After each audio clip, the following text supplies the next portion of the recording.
Vamos a hacer una reflexión acerca de poética y espacio escénico.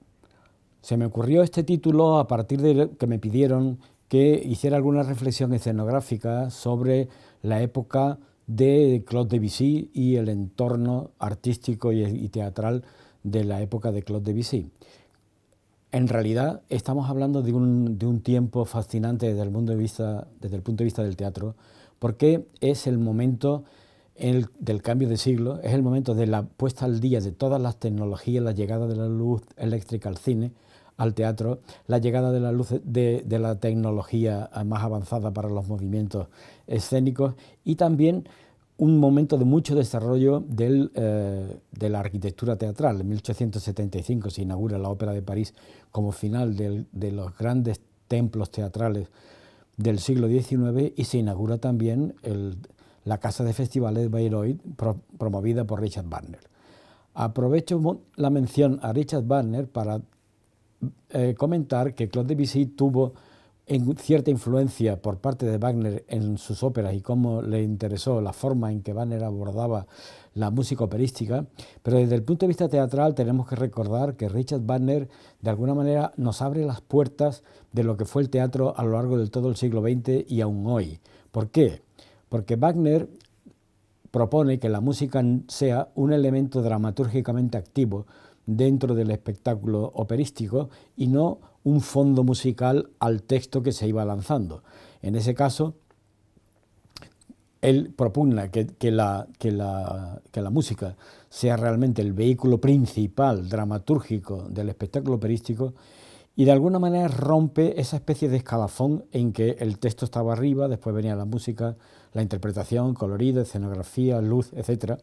Y realmente por esa puerta que abre Wagner con la música, al final hemos entrado todos.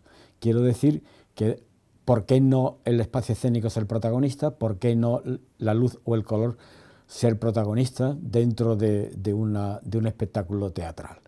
Y ese realmente es el paradigma con el que nos enfrentamos a partir de principios del siglo XX por parte de Appia, de Gordon Gray, de los grandes precursores y que sigue vigente al día de hoy. Me gustaría recordar aquí a Oscar Wilde en su ensayo teatral La verdad de las máscaras. Nos dice: los hechos del arte son diversos, pero la esencia del efecto artístico es la unidad. Aprovecho para decir que esta presentación, por si acaso no nos diera tiempo verla completa, la tienen ustedes descargable en la plataforma. ¿Qué quiere decir Oscar Wilde con esto? Quiere decir que realmente el hecho teatral, a partir de la llegada de la luz eléctrica y también de los hallazgos histórico-arqueológicos que se van produciendo en la segunda mitad del siglo XIX y también la consideración del movimiento romántico, de todo el romanticismo, se va convirtiendo en un hecho complejo. Es decir, lo que pasa en el escenario desde el punto de vista de comunicación se ha convertido en un hecho complejo y empieza a ser necesario que alguien abandone el escenario, se ponga en el patio de butacas y haga una mirada completa sobre lo que está ocurriendo en el escenario antes de que el público entre. Es el principio de lo que hoy llamaríamos el director de puesta en escena.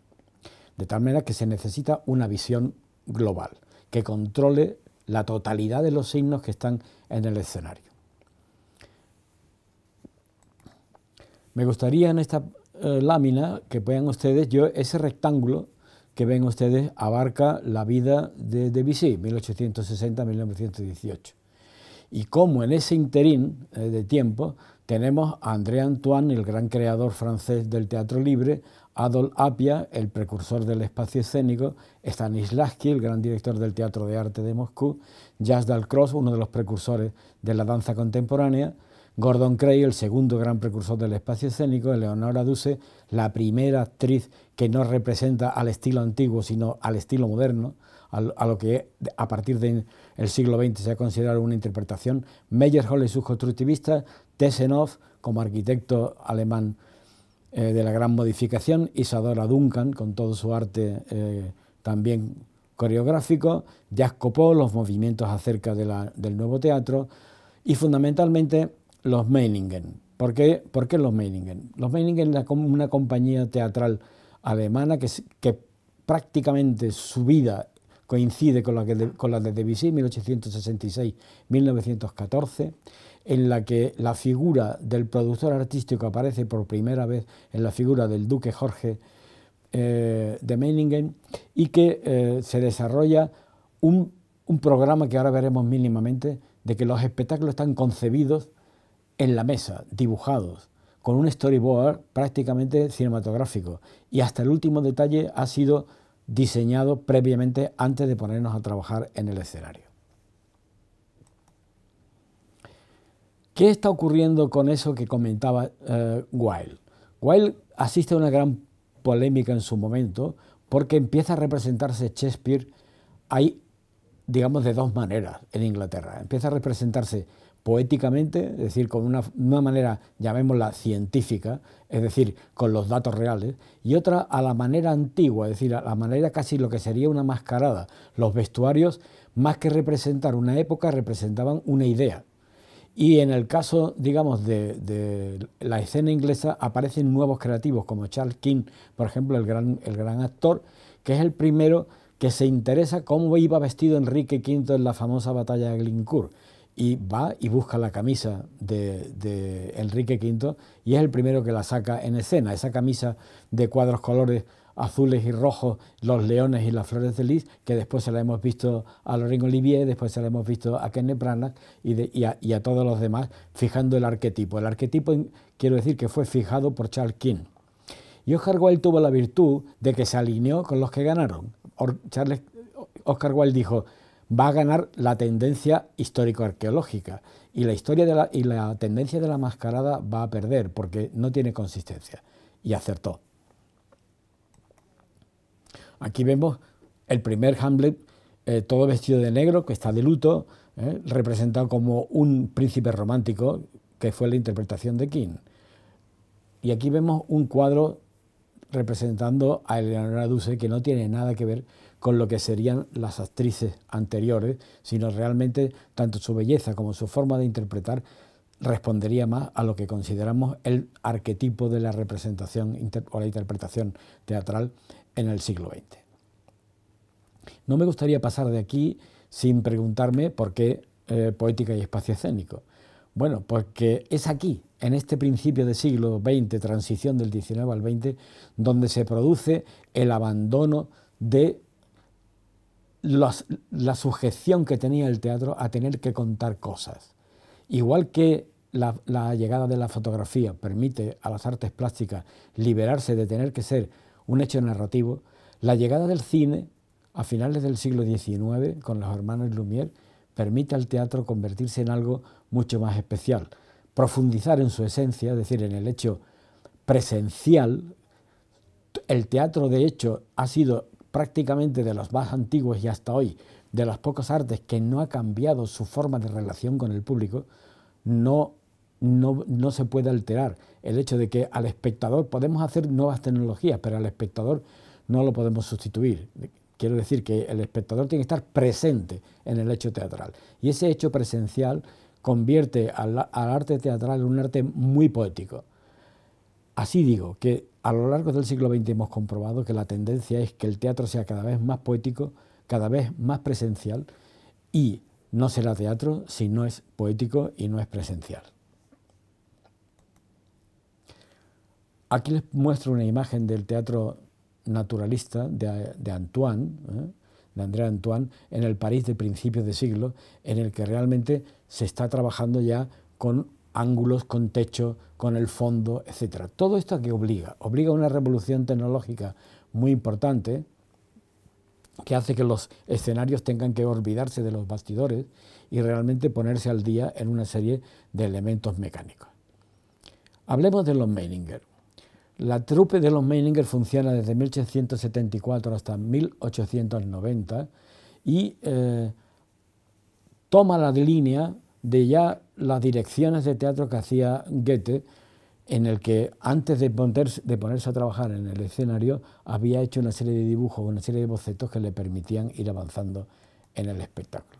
Jorge II, duque de Saxe-Meiningen, es un gran dibujante. Este es un autorretrato.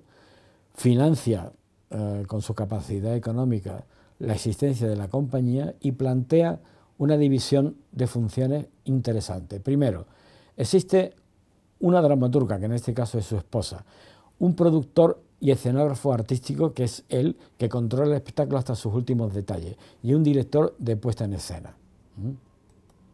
Aquí vemos trabajando a Crones, el director, en un dibujo del propio Duque, en el que se ve al director trabajando en escena con los actores, con los elementos, etc. Estos son los bocetos que hacía el Duque, donde se diseñaba previamente, antes de construirlo, cómo iba a quedar la escena. Es realmente un storyboard cinematográfico. Están los movimientos, los grupos, están sugeridas el dinamismo de la escena, los planos de profundidad y el detalle, porque el detalle les obsesiona, es decir, les obsesiona que cuando hablamos de Juana de Arco vaya vestida tal como verosímilmente podría ir Juana de Arco. La cota de malla, el casco, la armadura, la espada, la bandera, etc. Y tienen a su disposición los hallazgos que se van haciendo y las investigaciones históricas de la época. Son muy minuciosos en este aspecto. Aquí otro boceto para el espectáculo El Príncipe de Hamburgo. Aquí donde se ve perfectamente los claroscuros, se ve los movimientos de masas, las luchas, las peleas, etcétera, con las acotaciones al pie del boceto. Aquí, digamos, el estudio, una foto de uno de los principales actores en el papel de Marco Antonio en el Julio César de Shakespeare. El uso de la toga senatorial, la postura, etcétera, digamos, nos está dando la vigencia, la modernidad de la puesta en escena. Este es un famoso boceto de los Meininger, del Duque, de 1867 para la puesta en escena de Julio César. Aquí vemos, por ejemplo, en este grupo, el grupo de los conspiradores, el plano lejano de las escalinatas del Senado, la lectura del testamento de Julio César, el cuerpo yacente de Julio César, el público, la masa, la plebe, etc. Este boceto, si nos cuentan que en vez de hacerlo el Duque de Meininger, lo ha hecho el director artístico de Mankiewicz para la película de Julio César con Marlon Brando en el papel de Marco Antonio, no lo creeríamos, porque es exactamente la misma composición. Aquí vemos el detalle con el que se estudian los vestuarios. Bueno, aquí pasamos a ver qué consecuencias tiene ese detalle. El tener en el escenario una realidad que permite profundizar mucho en los elementos exactos. Obliga a una gran precisión en el escenario y a que los escenarios sean practicables, a que se pueda producir unos elementos de revólver o de escenarios en artesa que obliga a tener varios escenarios ya preparados, y lo que antiguamente había sido el cambio por bastidores, en este caso pasa a ser un cambio por elementos completos corpóreos. No me gustaría pasar por este final del siglo XIX y principio del XX sin recordar a nuestro Mariano Fortuny, el hijo del gran pintor Mariano Fortuny, afincado durante mucho tiempo en Venecia, muere en Venecia, que es un gran innovador de la técnica de la iluminación escénica, bueno, y de la técnica de la iluminación fotográfica, y etcétera, con esta iluminación plana, y ha pasado a la historia con el diseño, digamos, del traje Delfos, de este traje de seda prácticamente, que se podría decir, un microplegado, que pasa a la historia de la moda con este traje, este vestido. La innovación tecnológica, los teatros se hacen cada vez más complejos, como decía al principio, los escenarios están dotados de elementos de pistón hidráulico con aceite que permiten todo tipo de movimientos y subidas, grandes edificios como el Auditorium de Chicago de Louis Sullivan de 1886, después del incendio de Chicago, los arquitectos de Chicago empiezan a crear una ciudad a la altura de la importancia económica o financiera de Chicago, y el paradigma de todo aquello es el Auditorium de Sullivan, donde prácticamente 3.000 espectadores con un escenario enorme podían desarrollar cualquier tipo de espectáculo. Este fue el primer teatro americano que estaba dotado con la tecnología de los pistones dentro del escenario. Esta es una imagen, un grabado del Auditorium de Chicago lleno de público empezando la función. Pero ¿cuál es el cambio fundamental? El cambio fundamental es que, igual que Wagner ha planteado que la música puede ser el soporte dramatúrgico del espectáculo, Apia nos dice, que es un arquitecto y diseñador escenográfico suizo, que por qué no la escenografía puede ser igualmente un soporte de la dramaturgia del espectáculo. Y se enfrenta al hecho de crear un concepto nuevo, de pasar de escenografía y de bastidores a espacio escénico. 3 dimensiones, no solamente el ancho y el alto, sino también el profundo, y que la figura humana sea la medida de lo que está pasando en el escenario. Empieza a crear una serie de espacios rítmicos que son como volúmenes que nos van iluminando dentro del espectáculo cómo tiene que funcionar, cómo podrían ser corpóreamente, y la escalera como gran protagonista. Al fin y al cabo, los humanos ya habíamos inventado la escalera como recurso para poder utilizar las 3 dimensiones del espacio. Estos son dibujos de Apia.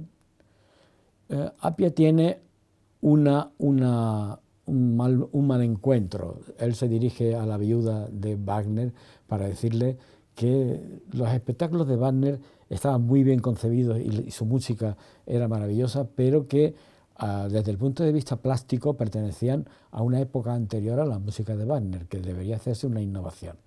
Pero Wagner acaba de morir y la familia de Wagner cierra el pistón y dice que realmente los espectáculos de Wagner seguirán representándose como Wagner los hizo.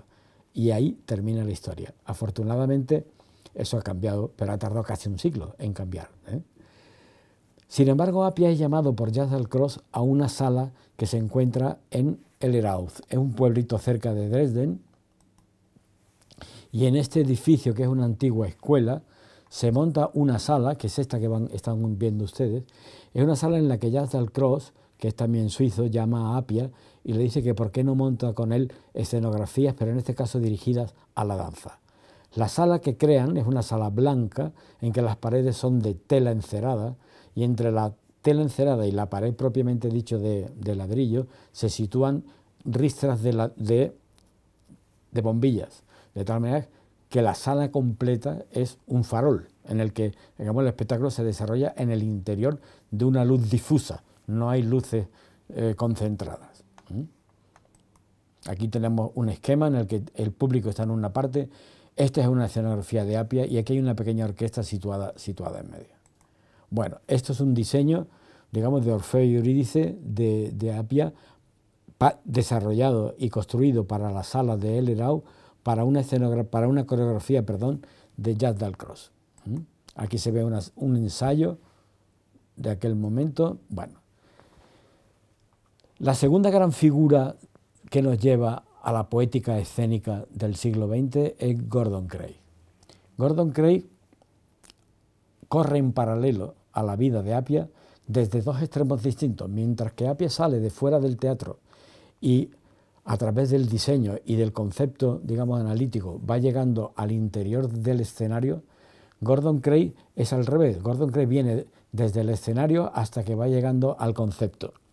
Gordon Craig es hijo de actriz, de la famosa actriz Terry, que es hijo de arquitecto también, y que en segunda nupcia se casa con el famoso actor Henry Irving, que realmente, digamos, el niño Edward Gordon Craig ha vivido todo lo que es las experiencias del teatro de repertorio, el teatro del día a día, incluso actúa prematuramente, o muy precozmente, mejor dicho, como en algunos papeles de espectáculos montados por Henry Irving. Algunos dibujos de Craig ya nos están diciendo qué es lo que quiere que sea el escenario. El escenario para Craig quiere que sea movimiento, quiere que tenga una formas que no como las de Apia, que están perfectamente concebidas como volúmenes, sino que esos volúmenes se puedan mover sin solución de continuidad con la música, con la acción, de tal manera que esos volúmenes limpios puedan ser transformados. Inventa una cosa que se llama las pantallas, los screens, que en el fondo no son más que bastidores de tela colgados de cuerdas, pero que él los dota de movilidad y pueden estar así o bien así, Todo eso no son más que bastidores, pero producen en escena esa sensación corpórea. Las luces escénicas, que son todavía pobres, en vez de ponerlas distribuidas en 3 caras del suelo, el techo y ambos lados, como normalmente se hacían, las carga en un lado para que produzcan las sombras arrojadas que estamos viendo en estos 2 dibujos. Bueno, es propulsor de muchísimas revistas y publicaciones, casi de las primeras revistas como El Arte del Teatro, que está publicado en 1903, donde se publica una idea que es un espectáculo que se llama Una escalera. Una escalera, que son estos 4 escenarios que los dibuja, y realmente nos está dando de alguna manera sin decirlo como lo dijo Apia, prácticamente el mismo planteamiento. El escenario puede ser una escalera y ahí puede pasar de todo, y la figura humana va a ser la protagonista en esas tres dimensiones. Esta es la propuesta de Gordon Craig para Hamlet, que le encarga a Stanislavski en Moscú, que en realidad son unos grandes volúmenes que se van moviendo a lo largo del espectáculo. Aquí vemos la maqueta de trabajo, y esto es una foto de representación. ¿Qué ocurre? Que el espectáculo escenográficamente es maravilloso, pero tecnológicamente es un fracaso. La tecnología que tienen en aquel momento en Moscú para poder resolver los problemas que plantea Gordon Craig del movimiento continuo de las pantallas fracasa, y realmente produce un cierto parón en lo que podría ser la evolución de la escenografía. Hasta años después, hoy en día es un juego de niños prácticamente, que digamos que los impulsos electrónicos que produce la música se traduzcan en impulsos de movimiento, y que a través de motores se puedan mover cables y paneles, todo coordinado por una sola partitura que sería la música. Eso hoy en día lo tenemos al alcance de cualquier casa. Entonces no era factible. Terminamos esta época con Gordon Craig enamorado. ¿De quién se enamora Gordon Craig? De Isadora Duncan. Y aquí tenemos unos cuantos dibujos de Isadora Duncan actuando, y bocetos de Gordon Craig. A mí me gusta especialmente este de abajo, porque representa el interior de un escenario, el dibujante en un hombro del escenario, y la actriz está, en este caso bailarina, está bailando mirando al público, y él la está captando en un momento de intimidad escénica. Isadora Duncan también protagoniza esa rebelión, digamos, va a la búsqueda de lo esencial, a la búsqueda de lo poético. Desaparece el tutú, desaparecen las coreografías complejas de la época, aunque luego han triunfado y han mantenido ese concepto, pero ella busca el encuentro con lo heleno, con lo más esencial. Aquí vemos una foto de Isadora Duncan en el Teatro Dionisio en Atenas. Aquí la famosa imagen de Isadora Duncan a la vuelta de Moscú, de haber actuado después de la Revolución Rusa en Londres, y con el famoso traje rojo. Y esta última imagen, bueno, que son fotos en la Acrópolis. Me gustaría recordarles que en cualquier momento yo voy a terminar, porque tenemos 45 minutos, y dentro de unos 6, 7, 8 minutos vamos a hacer la media hora de presentación, con lo cual les voy a dejar, si fuera posible, un cuarto de hora para hacer alguna pregunta que ya me han pasado, y algunas que puedan pasarme desde aquí en el chat. Aquí vemos esta imagen que recuerda muchísimo una escenografía. Esta es una escenografía en Siracusa, en el Teatro Romano de Siracusa de Isadora Duncan, que recuerda mucho pues esos espacios rítmicos, las rampas, las gradas, los muros de fondo, los cipreses, de los bocetos de Apia, con lo cual al final vemos cómo son como escalones de una propia escalera. Primero Apia, después Gordon Craig, Jack Dalcroze, Isadora Duncan, y van avanzando en la definición de lo que sería una nueva poética escénica del siglo XX. Y finalmente, para dar paso a las preguntas, me gustaría comentar la experiencia de Jacques Copeau.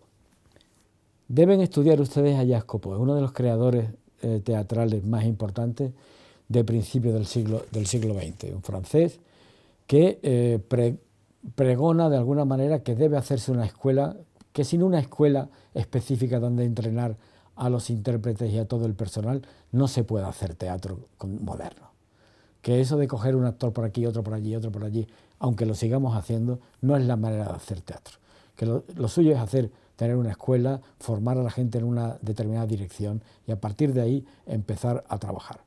Y tener un escenario propio, para lo que coge, digamos, un viejo café cantante en el barrio latino de París, Le Vieux Colombier, el viejo Palomar, y lo convierte en una sala, que este es el aspecto antes de la reforma y este es después de su reforma, en el que, aunque conserva prácticamente las proporciones, pone un escenario único con una arquitectura que va a servir para el 80% de las funciones y rompe también la barrera de la cuarta pared entre el público y con lo cual permite una gran proximidad. Así que toma dos decisiones muy importantes. Primero, el espectáculo se tiene que preparar en una escuela con formación también de los actores.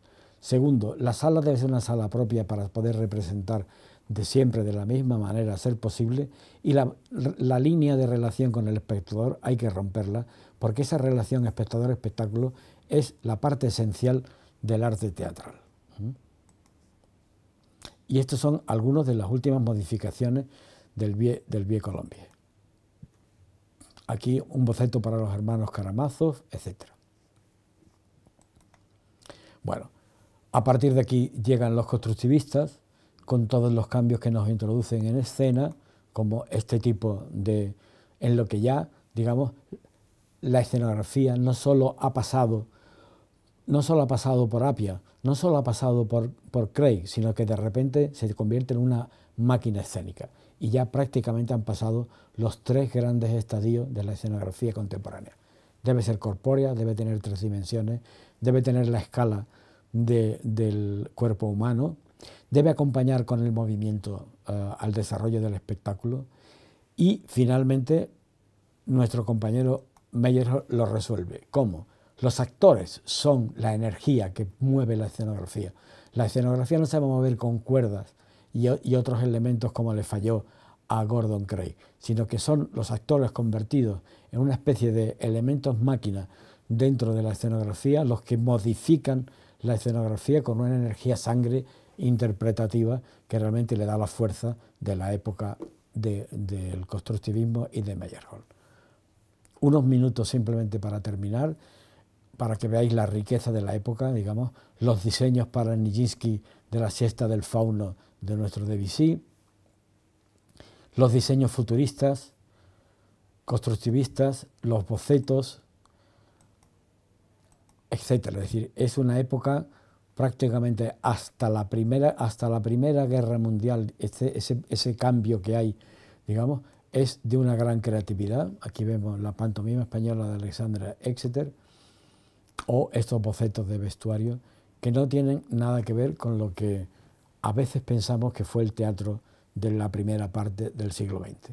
Aquí tenemos el gran diseñador, constructor y escenógrafo Tatlin, autor del gran monumento a la Tercera Internacional, la gran elipse inclinada, espiral, torre espiral inclinada, y una propuesta de escenografía.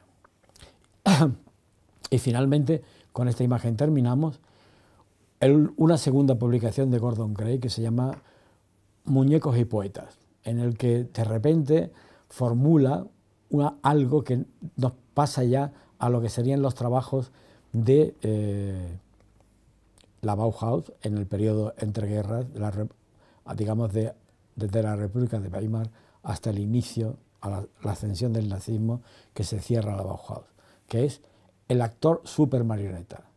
Gordon Craig llega a un momento que plantea que para que todo sea, digamos, controlable al 100%, igual que Meyerhold ha planteado la biomecánica, que el actor debe moverse con movimientos casi mecanizados, ¿por qué no puede ser un autómata el actor? ¿Por qué no puede ser una super marioneta? Con lo cual el teatro podía ser una cuestión de muñecos y poetas. Con esto termino la presentación, nos hemos ajustado prácticamente a la media hora de exposición y estoy a vuestra disposición para hacer alguna pregunta. Para contestar alguna pregunta, me pasaron una pregunta hace unos días que ya había algún alumno planteado, que era: ¿consideras que la poética es un camino, un método o el fin para la creación del espacio escénico? La poética es un camino, ¿eh? Pero, digamos, las dos caras de la misma moneda son el rigor, es decir, el método, cómo se tiene que hacer todo con un cierto rigor, un cierto método, y por otro lado la poética, es decir, eliminar de escena todos los elementos que más que puedan ser eliminados, dejar todo sumido en lo más esencial y que el espectador ponga lo que falta. Pregunta Ciro Leonardo en el chat: se ha tratado el tema desde la dimensión del actor humano. No obstante, el teatro de muñecos, objetos e imágenes animadas desarrolla multiplicidad de dispositivos escénicos, varillas, teatro de sombras, teatro negro, que han ganado nuevas dimensiones y creado nuevos formatos. ¿Qué investigaciones han hecho al respecto? Pues prácticamente la hemos contestado. Quiero decir que el recorrido del teatro del siglo XX, de principios del siglo XX, prácticamente es crear un nuevo actor. El actor que vemos hoy, entrenado, con el dominio físico de su cuerpo, en realidad es heredero de Copeau, Meyerhold, Craig, etcétera, de tal manera que ya no es una persona que sale al escenario, un hombre o mujer, y simplemente tiene una buena dicción y una buena proyección de voz, sino que el cuerpo es uno de los elementos principales de la expresión interpretativa. En ese aspecto, digamos, de lo que estamos hablando en el teatro de muñecos, es que muchas de las técnicas, no digo tanto sí de los movimientos de los muñecos, sino el juego de la totalidad escénica, el intérprete, la escenografía, el movimiento y todo lo que pasa debe ser un uno, tal como decía Oscar Wilde al principio de la presentación, escribíamos, ¿no? Es decir, debe de responder a una unidad creativa. Esa unidad creativa puede ser unipersonal o puede ser la unidad creativa de un equipo creativo que a lo largo del tiempo haya llegado a una poética colectiva. De hecho, a lo largo del teatro del siglo XX hemos asistido a que los mejores resultados se producen cuando el equipo de creativos se mantiene único y constante y no se modifica. Se obtienen los mejores resultados. ¿Alguna otra pregunta? Nos quedan unos minutos.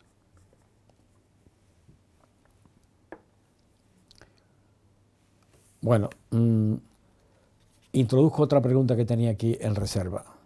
¿Busca la poética la esencia destilada del espacio escénico?